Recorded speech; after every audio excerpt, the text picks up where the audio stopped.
Le Seigneur frappe déjà à la porte, as-tu ouvert? Les derniers jours sont déjà arrivés, qu'attends-tu encore? Attends-tu que les cieux se déchirent, que les anges sonnent de la trompette, que le Seigneur descende sur les nuées?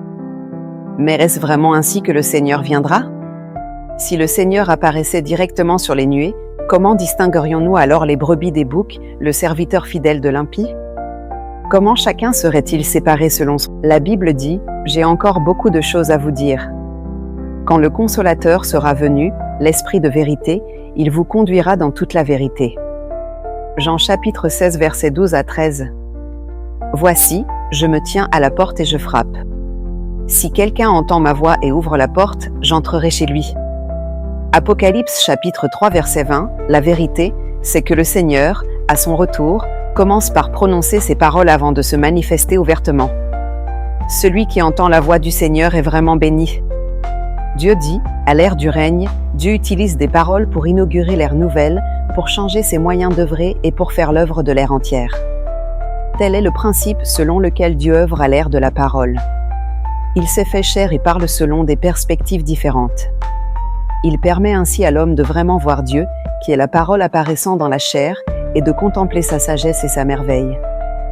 Dieu œuvre de cette manière pour mieux atteindre ses objectifs, qui sont de conquérir les gens, de perfectionner les gens et d'éliminer les gens. C'est le vrai sens de l'utilisation des paroles pour œuvrer à l'ère de la parole. Par des paroles, les gens en viennent à connaître l'œuvre de Dieu, le tempérament de Dieu, la substance de l'homme et ce en quoi l'homme doit entrer. Par des paroles, toute l'œuvre que Dieu souhaite faire à l'ère de la parole est accomplie.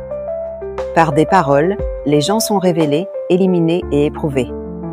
Les gens ont vu ces paroles, ils ont entendu ces paroles et ont reconnu l'existence de ces paroles.